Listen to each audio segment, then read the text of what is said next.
Before we get started, let's introduce the candidates. We have County Supervisor Dave Cortese,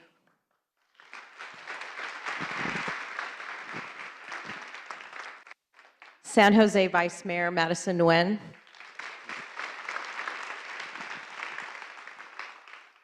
Councilmember Sam Liccardo, Councilmember Rose Herrera, and Councilmember Pierluigi Oliverio.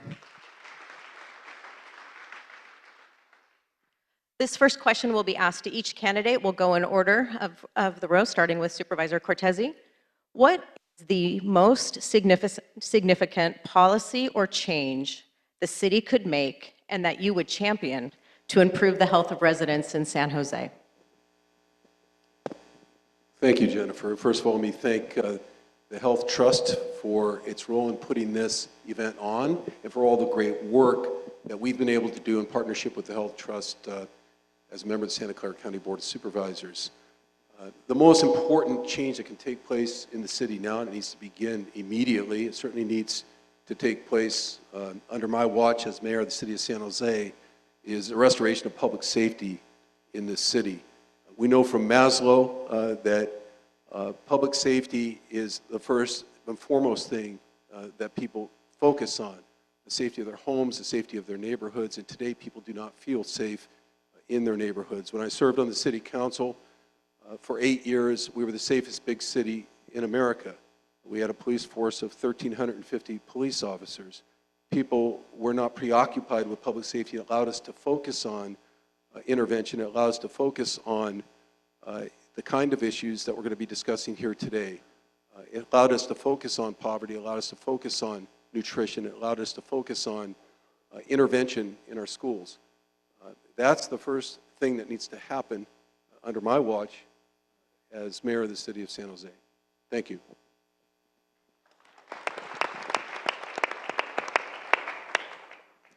Good morning. Before I begin, I wanted to also thank the Health Trust for putting together this candidates forum. It's the first one, so we all get to meet each other, which is great. We've been very cordial to each other, so it's a good sign. And then, of course, I wanted to thank all of you for being here. To answer the question, I absolutely agree with Supervisor Cortese. I think public safety is definitely the #1 priority for all of us. Well, I'm not going to speak for them, but definitely for the city of San Jose. And as an elect mayor, I will make that my top priority. I have a toddler. She's going to be 2 years old next month. And for me, her health and her safety is my top priority. And I would want that for every child and every adult here in the city of San Jose. And also as a young mother, nothing is more important than safety and health for my daughter as well as for all the children in our city. Obviously, when people live in safe environments, safe neighborhoods, safe communities, that is the most important. But at the same time, we have to look at our health and our well-being. What can we do to make sure that people are healthy, especially kids? Even though we live in a very prosperous city, there are a lot of food deserts in our city, different pockets in different ethnic enclaves where people don't have access to nutritious food, they don't have access to healthy food. And so what can we do to make sure that every corner store throughout the city of San Jose has or have access to healthy produce and healthy vegetables and fruits for our kids? And I think that that's also another area of interest of mine if I'm elected to serve as mayor of San Jose. Thank you very much.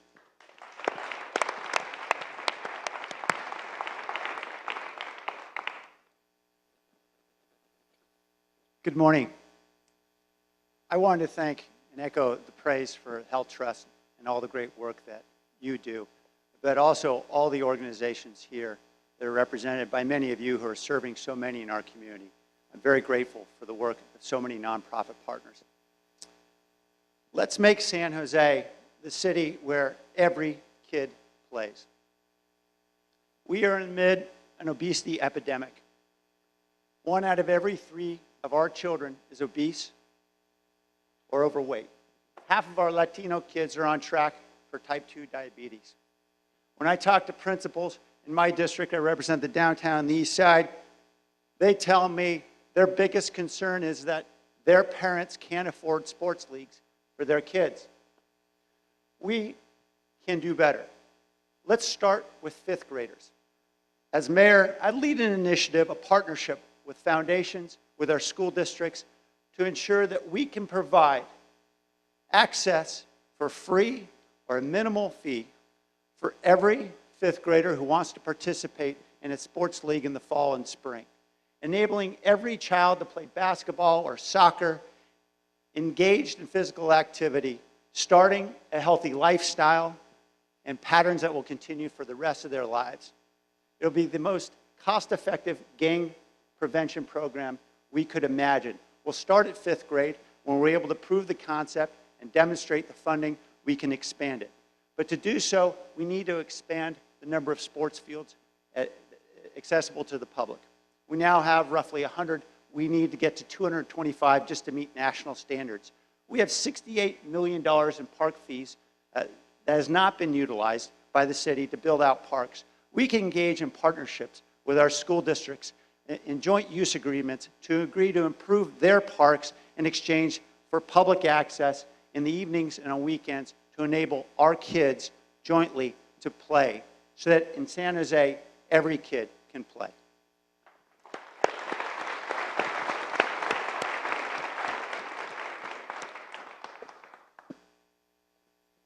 Good morning, and I want to thank the Health Trust for giving us all the opportunity to come and share what we think would help make our community healthier. And I want to thank everyone in this room, all the organizations that work with, that the city gets to work with, and the county to do the great work that you all do. You know, this week a couple of studies have come out that report that San Jose is in the top 10 cities in health. And I mean, that's really good news, and there's a lot of great things that we're doing, and a lot of those things are being done by the Health Trust and partners here in making healthy food more accessible. But you know, San Jose is a tale of two cities, I think, in some ways. We have people that can get to food and can get to exercise, and we still have those that can't. And as mayor, I want to make sure that I use the bully pulpit of the mayor's office to make sure that we reach out to everyone. Every child in this city deserves to have the same access to healthy food and to those kinds of choices. So that's one thing I would do. Another area I think we need to focus on is pedestrian safety. While some people can afford bicycles and have the chance to ride bikes along, I think there's far more people that use walking as a way to get exercise. And we need to make sure that they can do that safely. And we have a very difficult time now dealing with some of the pedestrian issues that are happening in our community. I also think public safety is number one in terms of our residents' concern, and I would focus on that. But we have to do more than just put police on the street. We have a responsibility, and I will, as mayor, make sure that we continue to do those things that keep our community healthy.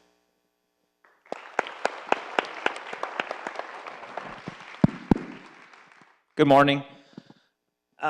First of all, here I'm with 5 of my colleagues who I've served with at one time or another all together, and I know we all adamantly care about the city or we wouldn't be in this position to run for mayor. And I know we're all going to have at some point disagreements on implementation or policy, but at the end of the day, we're 5 individuals that really want to do well for San Jose, and I hope that we'll continue with that cordiality as we go through. I'm sad that Councilmember Constant dropped out. I think he would have added quite a bit of color to the debate and alternative views, and I think that's healthy for as we discuss the issues of the day. As I look at the question, it says, what policy change would you look at? And for me, I think it would be something as simple as converting liquor stores to other uses or just simply closing them. And the effect that that would have, I think, it would add value in that liquor stores tend to be problematic for neighborhoods. But on the other side, it is one of the main factors that stops grocery stores from opening. When you're a grocer and you sell your vegetables and your dry goods and you also sell beer, wine, and alcohol, most of your profits in alcohol. And if I have alcohol proliferated at the city, sold at every gas station, sold at liquor stores, I don't allow the potential profit for a grocery store to open. So if you had less liquor stores and more grocery stores, you would then be able to eliminate some of these food deserts, provide more fresh food opportunity for the residents of San Jose.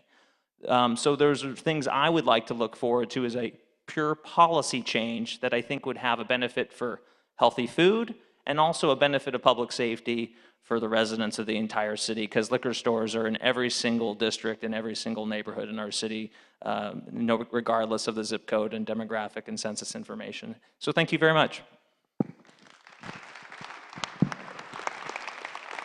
Okay, now we will have our random questions where you will draw a question out of the hat and you will have 2 minutes to answer that, and then you will also get to choose who responds.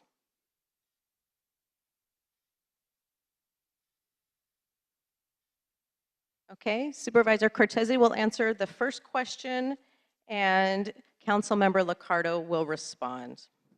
Community and senior centers play a crucial role in the health of older adults by providing nutrition, health promotion, and access to resources and social supports that reduce isolation and maximize independence.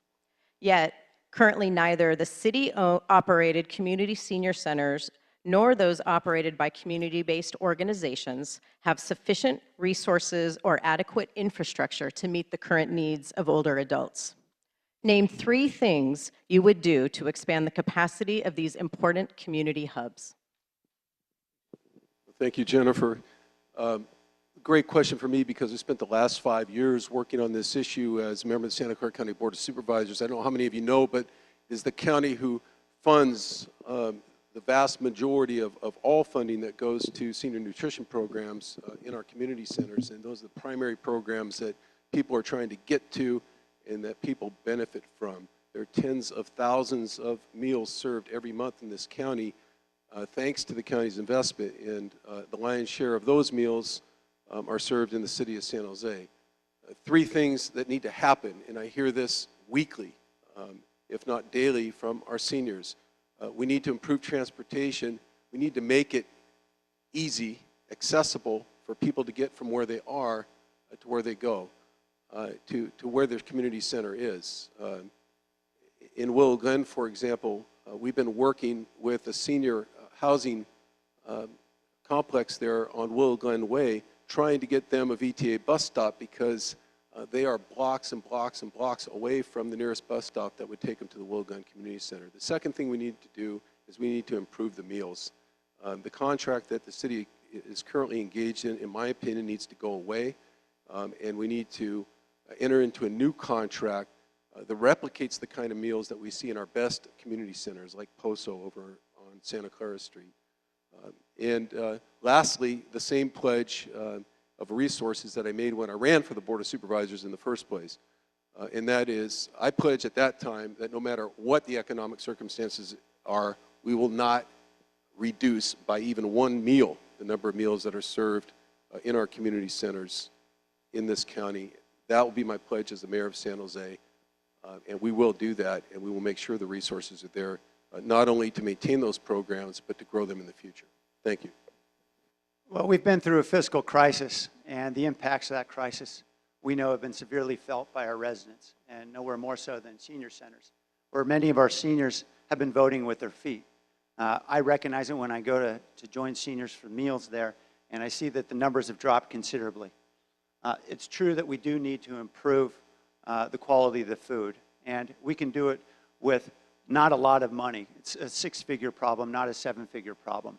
I think the key is to cooking the food on site. It makes all the difference in the world for the seniors, certainly in the quality of the food, and whether or not the seniors are likely to be able to come back and routinely to enjoy it, and obviously benefit from all the socialization, the opportunity to get information, and everything else that happens around those senior meals. So we need to move to an on-site model, and we can do it without a lot of money. And most importantly, by cooking on site, we can ensure that the meals are culturally appropriate because we recognize that there are often groups of wide diversity across the city, but concentrated within particular communities, and focusing the food in a way that's culturally appropriate would be helpful to ensuring seniors will come back and get their nutrition. Secondly, on transportation, we all recognize that transportation requires resources. I think we can do more with less. Uber and many online services are showing what we can do, leveraging the power of the internet. Certainly, volunteer-provided transportation with city or VTA-funded reimbursement can ensure we can get more rides to more seniors in addition to what we're doing with outreach and city shuttles. And finally, we need to make our senior centers robust centers of information. Partnering with SourceWise and with volunteers in the community, we need to ensure that every senior, in whatever language they need to hear it, can get critical information about insurance, about health, about veterans benefits. Let's make these centers a place where seniors want to be once again. Thank you. Okay, our next question will be answered by Vice Mayor Nguyen and then responded to by Councilmember Herrera. Recently, the San Jose Mercury News editorial stated that a statewide tax on soda would miss the point and will not aid in the fight against childhood obesity. First, do you agree, and why or why not? Second, as the mayor of San Jose, what would you propose to fight the epidemic of childhood obesity? Thank you very much, Jennifer. This is probably one of the few times that I would say that I agree with the San Jose Mercury News. Sorry to the editorial board, but we're here at the candidate forum. We're not interviewing with them right now, and so we'll deal with that when we get there. But I don't think that proposing a ban on soda is the right way to go to curb obesity. I think there's many reasons and issues that we need to deal with. First of all, the most important thing for me in order to maintain a healthy lifestyle is to exercise. And we need to educate that to our young children at a very young age. Obviously, that's something that I do with my daughter on a daily basis now, make sure she's running around all day and play. And sometimes I can't keep up with her, but I know that in my mind, that is the right way to do. The second thing is we have to really focus on some of the vending machines that we have throughout the city of San Jose. Right now, the city has the regulations where we put 75% of fresh or healthy foods in a vending machine, and that is really the right way to go. Eventually, hopefully, one day, we'll be able to supply the vending machines with 100% of healthy food. And that, when you grow up in an environment where you don't have access to healthy foods, you have to have other choices. And when people look at those choices, they sometimes make bad choices. And so I think that as an elected leader or as a mayor of the 10th largest city in the United States, you ought to bring it upon yourself, hold yourself accountable for what you put out there in the community, especially in areas where children have access to. And so one of the things that I really care about is make sure that people are healthy, especially little kids. And so we wanted to be able to have access to healthy food for them in all areas throughout the city of San Jose.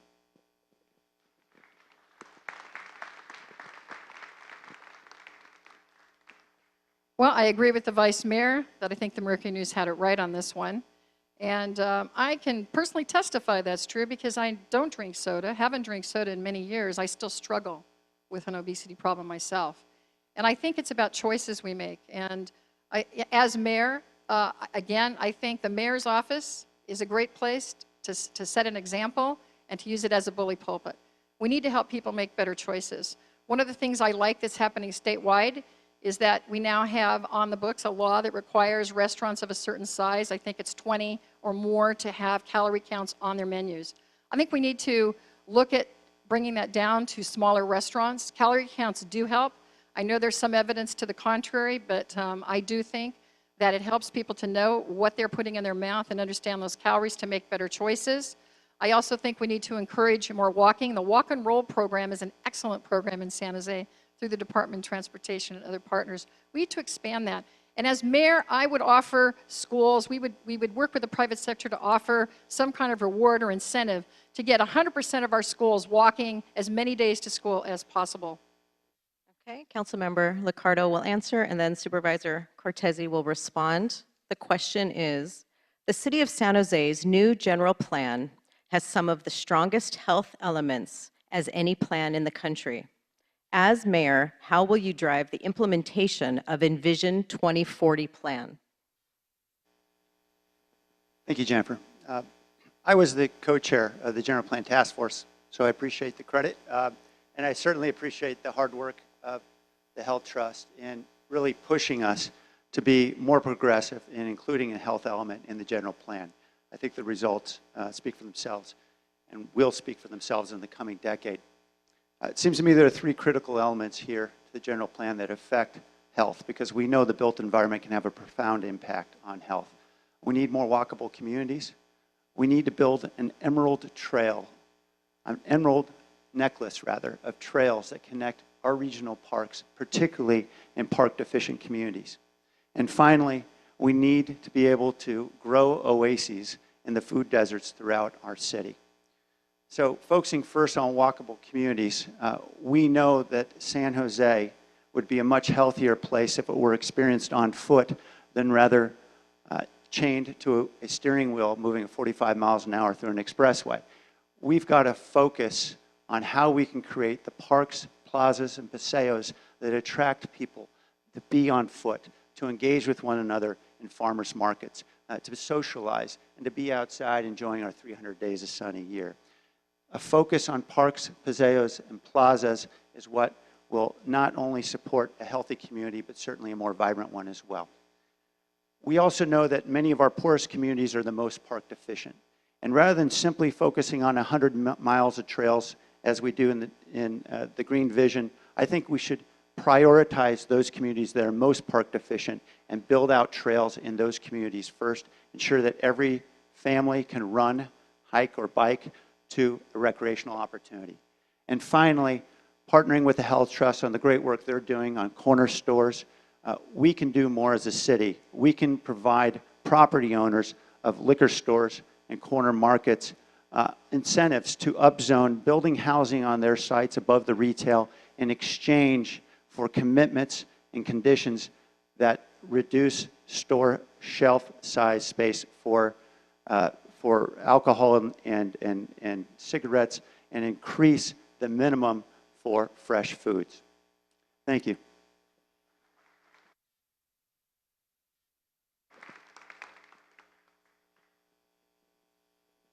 I do agree that the health element in the general plan, which I've read, is aggressive. It is mostly aggressive in terms of the kind of bricks and mortar improvements in planning and zoning decisions that you just heard the council member talk about.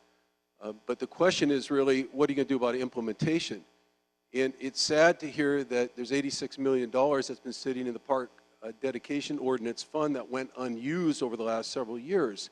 During a time when construction of parks could have been done at an all-time low in terms of construction costs over the last 15 years, with what I understand it as an excuse that we don't want to build those parks now, even though construction costs are low, because we're afraid we won't be able to open them. Well, guess what, folks? Economy's coming back. If those parks were built, you'd be able to open them now. They're going to cost more to build now than ever before, and that $86 million isn't going to go as far. That's what the question is about. Not writing things in a document, in a general plan, and taking credit for that, but how do you take the action to implement those changes? That's the kind of thing that needs to happen. I'll tell you another action that needs to happen immediately, and I would commend the council if they wouldn't wait and they would do this now. Change the Transportation and Environment Committee, the standing committee of the City Council, to a Transportation, Environment, and Health Committee. Cindy Chavez and I walked in to former Mayor Ron Gonzalez's office a few years ago when I was on the council, when that committee was simply the Transportation Committee. And we said, there's bottled up, pent up actions that need to be taken and want to be taken by this city in the area of environment. We have no standing committee that does that work. Give the council the opportunity to do that work, to roll up their sleeves and do that work. We changed that committee. We started taking on real policy actions that led to the Green Vision, which has been heralded as one of the best environmental stewardship documents in the country. That's what implementation means. Start moving on those general plan changes and start moving on them now. Thank you. Everyone is sticking to their 2 minutes, which is very impressive. So the next question will be answered by Councilmember Herrera and responded to by Councilmember Oliverio. While my role here is neutral, I would like to mention that this question is very important. No pressure. San Jose has the 5th largest homeless population in the nation. This region also has the 3rd highest percentage of unsheltered homeless and the 4th largest number of chronically homeless people. As we know, housing is one of the most critical social determinants of health. What are your plans for addressing our homelessness crisis within the city of San Jose? Thank you for the question. We shouldn't have homelessness. It's something that I don't think anyone wants to see continue. And I'm very proud of the efforts, though, over the years that San Jose has put forward in terms of creating affordable housing, thousands of units when we had the redevelopment agency. Very proud of that record and proud of the work we're doing with Destination Home and Housing 1000. Truly, the answer is to get those who are most chronically homeless who've been out there housed, because it's a humane thing to do, and it's actually economically the best thing to do. It's much less costly to address that by housing. But I also want to know more about who's homeless. I want to understand what the issues are that they're facing and how they come into San Jose and how we can deal with that.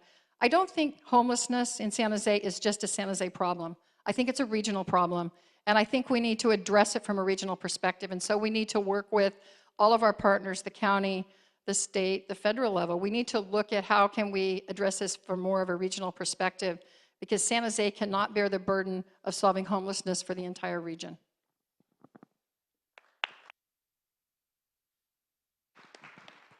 So clearly a complex issue that delves past multiple levels of government. Our homeless population comes in many forms, as you know: veterans that have not been able to assimilate back into society, those that suffer from mental illness that don't have adequate medical supervision, those that have substance abuse, whether it be alcohol, methamphetamines. And we as a city and the county have our joint annual meeting where homelessness is a topic. And I think we had a robust discussion, but I wasn't really sure, and I think even some of the comments made by Supervisor Chavez, that we didn't really get towards a solution. There's a lot of different variety of things that can be done, specific programs, but some of those may only assist 1% to 2% of the entire homeless population. And as Councilmember Herrera said, it certainly is regional. That, you know, areas that have a good weather climate share a larger burden of the homeless population. So you can go up and down the California coast here and other areas, and you're going to see that these areas have a much different difficulty in managing that capacity. And I think also when you look at it as a region, you know, if you have Palo Alto voters that reject 60 units of affordable housing at the election, it makes it difficult to have a conversation that San Jose should have the entire burden. As Councilmember Herrera said, we've spent over $1 billion on affordable housing. Other cities have done next to nothing. So we need to have a regional discussion, and I think the county, you know, I remember when Zoe Lofgren was on the Board of Supervisors, and it seemed as though the county had a more leadership position in regional affairs. And I think maybe that's where the county needs to go, because any of these problems or issues in society that are not confined to a city because we don't have walls, then we need to approach it as a bigger issue and see where all the cities can come together within the Bay, within the county to decide. I know some cities won't join, but then it might be the factor of shame if they won't join us. Thank you.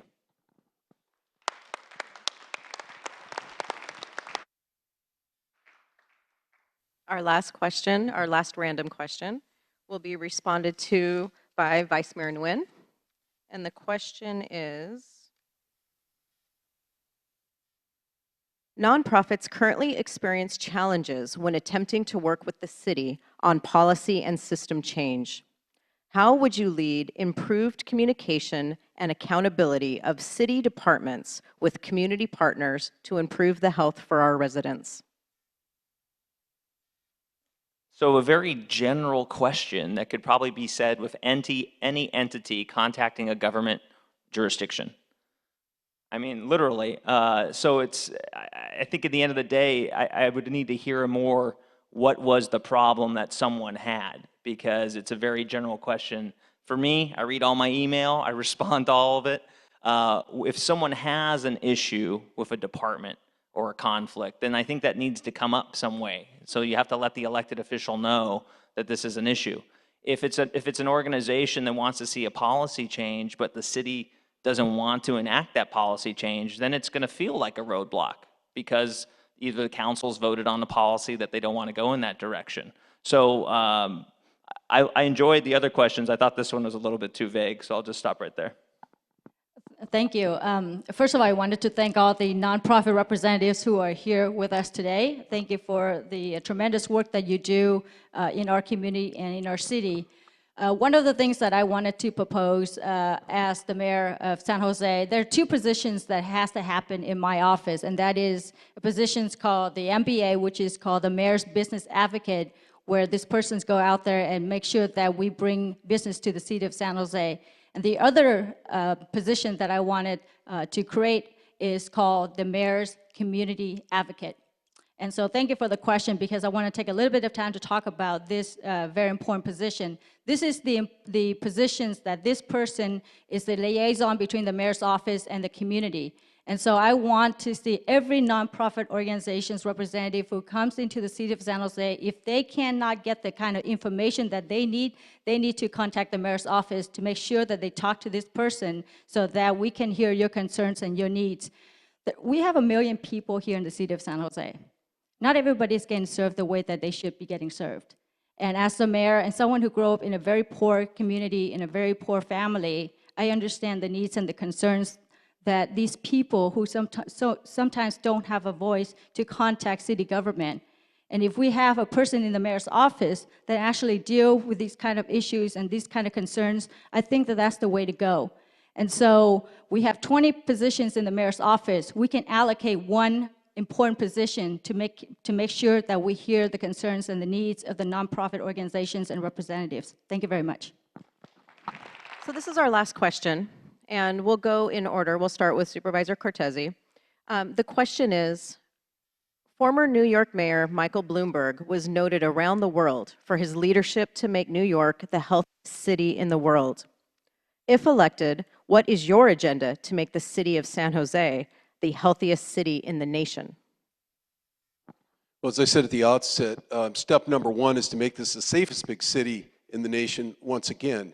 That is critically important. We know, I know both as a county supervisor trying to deliver mentoring services to young people just a few blocks away from this building. I know as a county supervisor trying to focus on the great work that the members of the Silicon Valley Council of Nonprofits do, along with all the rest of you in this community, that people are distracted and rightfully so by basic safety needs. When a 16-year-old kid is shot in the head in front of his mother's house right next door to the Police Activities League office in those fields, we know we need to deal with that first. We know that public safety is degraded to a point of crisis. We don't need to know anything more other than that we need to fix that now and immediately. In terms of being the healthiest big city in America, besides the safest big city in America, we need to meet people where they are. As I mentioned, working with the Council of Nonprofits, we at the county, I have had the great experience at the county of working directly every day in terms of access and interface and funding those nonprofits. We need to get back to that kind of an approach with the city, and the city doesn't have the resources, and the city needs to be partnering with the county on a day-to-day basis to make sure that that kind of communication and coordination takes place. Greg Kefferly's here from the Catholic Charities, and I don't want to embarrass you or single you out, but he's working on a great program that I've been privileged to be part of, Step Up, which is trying to get 1,000 people out of poverty right now. But it's not just about those 1,000 people, it's about trying to get nonprofit organizations working with governmental interface here together. Instead of having people siloed and working on their own, working together in a coordinated fashion, all on the same agenda when it comes to those kinds of issues, poverty and health. That's how we're going to get there. We're going to meet people where they are. Thank you.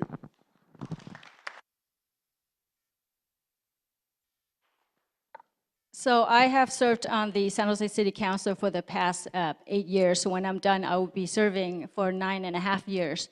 And in the last 8 years, we have introduced policies that are just so pertinent to maintain the health and well-being of our citizens here in San Jose. I wanted also to recognize the work that then Vice Mayor Cortese and myself did, which is to introduce a policy where we prohibit smoking in public parks. Councilmember Clara also took the leadership on introducing policies that prohibit people smoking in patios and 25 feet away from restaurants here in San Jose. We worked with Breathe California on some of those policies.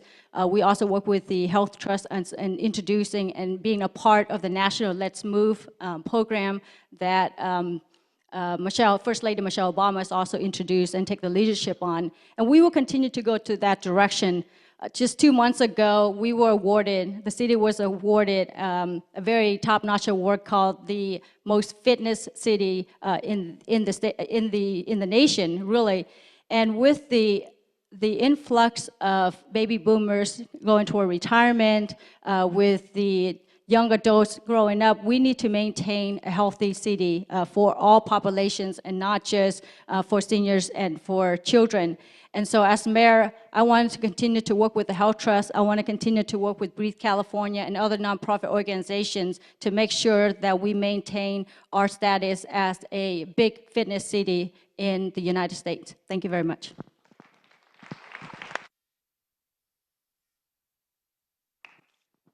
My thanks again go to all the community partners here who do so much to serve our community. You know, our next mayor needs to understand the fundamental connection between poverty and health outcomes. And that if we're going to move the needle on health outcomes in this city, we need to start in our poorest communities. Let's make San Jose the city that has the highest percentage of residents signed up for health insurance.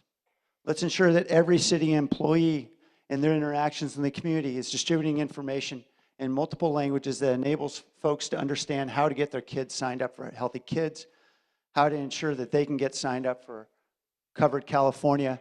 Let's get everybody insured. We know that's better for everyone's health, and it certainly saves everyone money as well.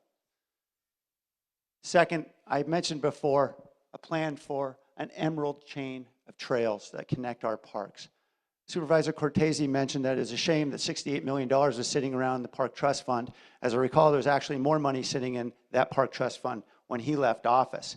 But we can use that money to build out trails, connecting parks in a significant way in our poorest communities to ensure that every child and every family can walk, bike, or jog to get to a recreational opportunity.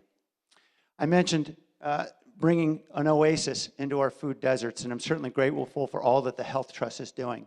But a mayor can lead an initiative as well to inform our brokerage community that often overlooks many communities of color and many poor communities when they're deciding where grocery stores should go. Because they don't have data, they often assume that there's not buying power in many of these communities. How could a mayor's office, in fact, get the data, demonstrate there is buying power in these communities and they need grocery stores and they will support grocery stores if they're provided? And how can we create an office of strategic partnerships that ensure that the next CPPW that comes along that supports innovative plans to reduce obesity or to combat tobacco use can have an interface with a city that actually works and ensures we can implement rather than resist? I look forward to pushing San Jose forward with all of you. I want to again thank the Health Trust and everyone in this room for allowing us the opportunity to come and speak to you today. As has been said up here by several people, public safety is probably the #1 issue. It is considered that by the residents in our community. But we can't talk about public safety in terms of restoring the way it used to be. Over the past 3 years, those of us on this city council have had to make tough decisions in response to some real fiscal challenges. And we underwent the worst recession since the Great Depression. That's real, and we had to make those decisions. And I don't apologize for those today. So we have to go from here, where we stand now. And yes, we need to rebuild our police department, and we are doing that. But to talk about restoring things the way they were and not have to make those hard choices, I just want to know how Mr. Cortese is going to pay for it. So in terms of shifting over to the other health focus, as I said, I think we need to improve pedestrian safety. We need to focus on that. I also want to thank the Health Trust for the partnership that I was able to work with them at Lake Cunningham Skate Park. Saving that skate park happened partly because of the work of the Health Trust, VMC Foundation, and yes, Coca-Cola Corporation. They contributed money, even though I do not drink any Coke products and never will. So I think we need to continue to partner to make this city continue to be healthy, and we need to be real. And I guarantee you, as mayor, I will get things done. I have a track record of doing that, and I will continue to do that as mayor, working with all of you. Thank you.